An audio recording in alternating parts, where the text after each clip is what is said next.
Hey everybody, how's it going? Brett Milton here, and I'm here to give you guys just a bit of a sneak peek into the second topic that we're going to talk about on the upcoming podcast.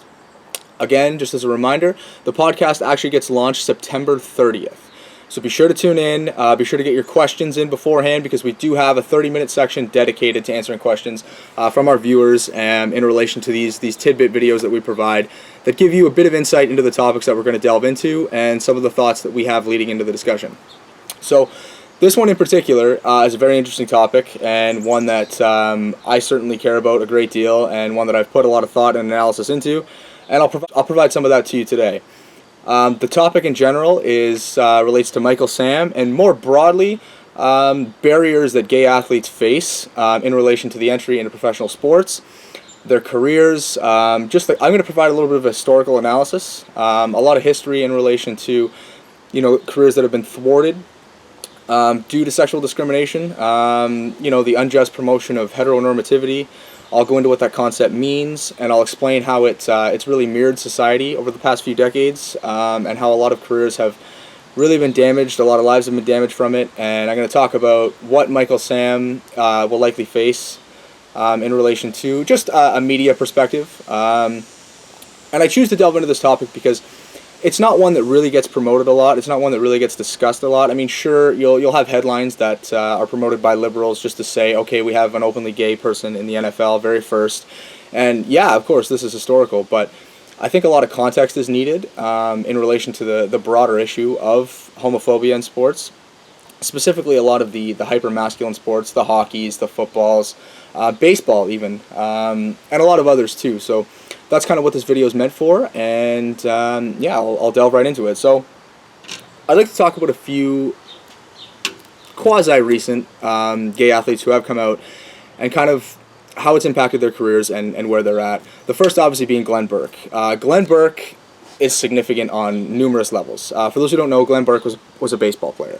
And he played for two teams, Oakland Athletics, and started off with the Dodgers. Very famously credited for creating the high five. How cool is that? Anyway, Glenn was one of those guys who very, very hyper masculine type of individual. Certainly, this is during Reagan's reign in the United States, so this is the AIDS epidemic. This is not a lot of resources in the United States for protecting the gay community. A lot of tension with police at the time, and this is the era that Glenn effectively played in. Glenn, like I said, very, very masculine individual, someone who really broke that stereotype that, a gay player couldn't be an alpha, couldn't be, a dominant player, couldn't be a physically imposing individual. Glenn was all those things and more. He was well respected by his teammates. Really the main discrimination associated with Glenn Burke came from upper level management and society. Glenn was traded in one of the most bizarre trades of that era, and everybody knew what it was attributed to. It was entirely based on his sexuality, and Oakland didn't treat him very well. Long story short, what effectively happened with Glenn is Glenn basically quit baseball, moved to San Francisco, kind of the only area in the States that actually supported gay rights at this time. Did contract the HIV/AIDS virus and ended up dying at a young age before he reached the age of 50, I believe, sometime in his 40s.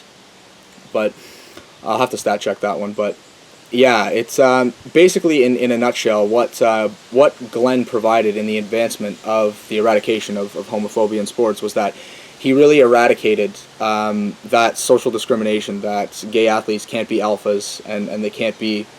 I mean, this is common knowledge now, but in the time, Glenn Burke was effectively a revolutionary, and he was one of the first people to actually demonstrate and exemplify a lot of amazing things. He was very eye-opening to a lot of society, who, especially in America, and if you look at the American political climate under Reagan, it was very rigid, it was very simplistic, it was very stereotypical, it was extremely heteronormative.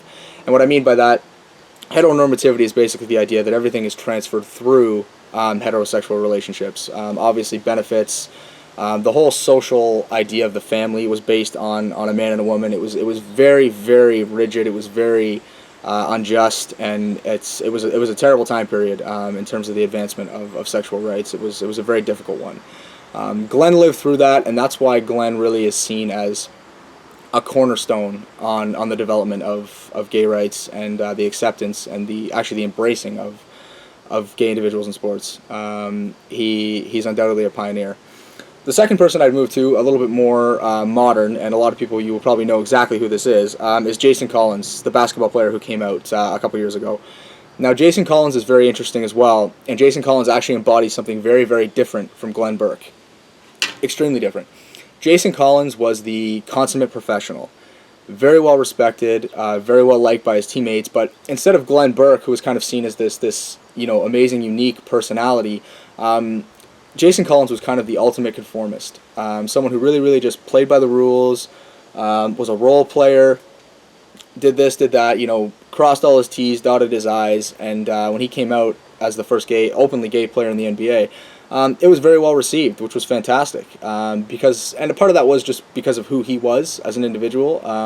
Like I said, fantastic teammate, really well-known guy.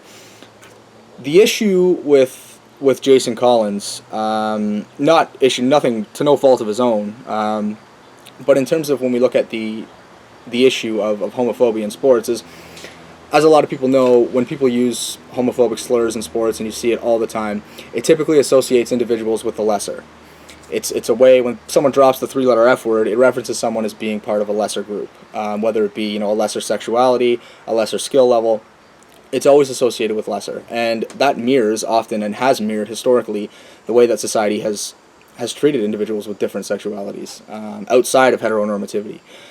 And the thing about Jason Collins, as I will say, is because he was a role player and because, he had difficulty hitting a 7-foot jump shot and this and that, while that shouldn't matter, and while it certainly doesn't take away from the fact that he was a fantastic NBA player, he had a great career, and a very long career too, when you combine that with the psyche of, your typical athlete, which is the idea of, I'm the best, I'm this, I'm that, it's very self-centered, typically, and it promotes a hierarchy. Everyone wants to be seen as the superstar. Nobody wants to be seen as a role player. So the reason I say it's an issue that we haven't really had a gay athlete come out that's a superstar is because that's what, I personally feel is the next step in eradicating the three-letter F word and a lot of other slurs that continuously get used on the ground level when it comes to sports. I mean, you see athletes use it all the time. It doesn't take much. Turn on your television when professional sports are on. Just do a little lip reading. You'll see the words that get dropped. It's not difficult to see. If you want to eradicate that word, what society is really craving for right now is a gay superstar. And in terms of the development of sexual rights in sports that mirrors society, sure, we have, a few openly gay players that have done reasonably well. But, I mean, Glenn Burke could have very well been that superstar had he not, played in probably the most oppressive political regime. One of them anyway, known to mankind. So it's unfortunate too, because he was so physically gifted. He was such a spirit. I mean, people used to consider him the life of the team. So he unfortunately was thwarted due to social circumstance. Jason Collins just, with all due respect, just didn't really have the ability to be what you would call a superstar. That's what society is craving. And that kind of brings me to Michael Sam. Michael Sam's obviously in training camp right now. Pardon me, he's in preseason. We've seen him, he's had an excellent sack. I've been watching his career very closely. Obviously, right when he had that sack, it was promoted all over the media, which is fantastic. I hope Michael Sam is that guy. And what Michael Sam really brings to the table right off the bat is he's entering arguably the most hyper-masculine sport out of all the professional sports. Football is a totally different world than even hockey, which I'm much more familiar with, and even baseball. Again, a sport that I've grown up playing. I've played competitively, obviously not at the professional level, but it's quite easy. It doesn't take you don't have to be the valedictorian of the class to understand that football is a very hyper-masculine sport. Look at how it's played. Look at the individuals who play it. Look at the culture. It's actually very frightening in a lot of ways. I mean, you're starting to see some videos come out, the Jonathan Martin case, where they're starting to look at things such as bullying and this and that. But for a very, very long time, and I mean, you can talk to a lot of ex-NFL players, and there's been a lot of segments out there. These things have been left in the dark. So for Michael Sam, this is an incredibly, incredibly big push. And he deserves all the support in the world, and he needs as many supporters as possible, and we really hope he does well. Personally, I wish him the best I hope he has a phenomenal career, and I hope he is the superstar that the gay community is really looking for. Because, like I said, the next step in all of this, like we're coming from a much more liberal society. A lot of things aren't tolerated in terms of sexual discrimination, but there are still slurs that get used.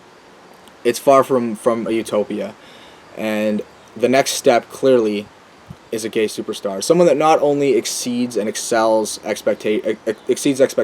and excels at what they do, someone who's very transcendent and someone who goes beyond sport.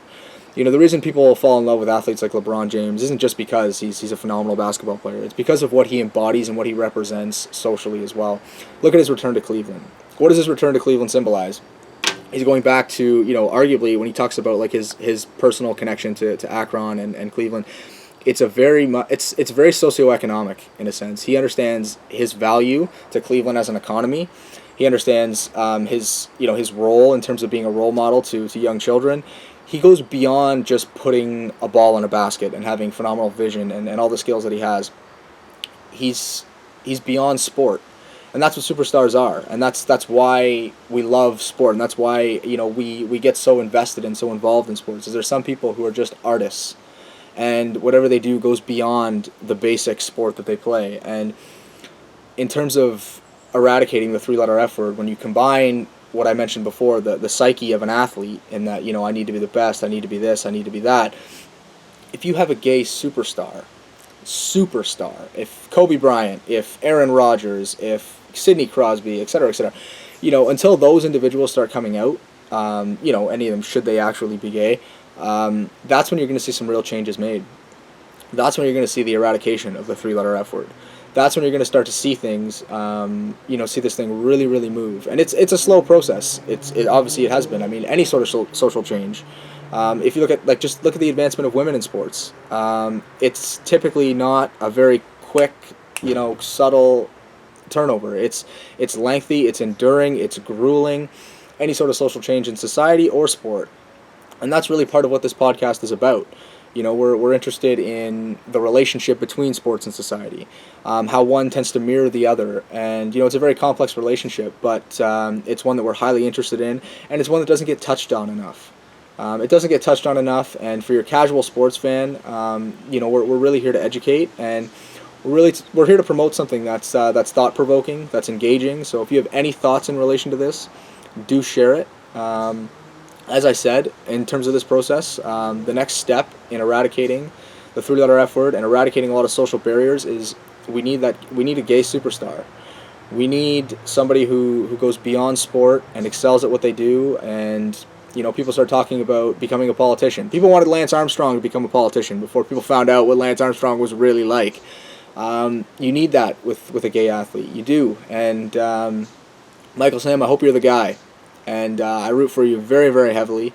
I want to clear up, something in relation to this video. By me, I'm not putting down Jason Collins by suggesting that he was a role player. Look at his stats. He's, like I said, fantastic role model, someone who really broke huge barriers, and I'm sure is a huge, aspect of symbolism for numerous kids. But in terms of eradicating a lot of the homophobic slurs that exist in sport, this is how I really feel it needs to get done. This is what I feel will actually do it. And I hope it happens in my lifetime. It'd be an amazing thing to see, and yeah, I hope that's what occurs. So thank you very much for checking out this video. I'm Brett, and I'll be on the podcast come September 30th, and this is one of my favorite topics, and one that we will delve in very heavily, and we hope that we have your support. And if you have questions, comments, anything, leave them here, and we'll be sure to engage with them. So thanks, guys. We'll see you on the 30th.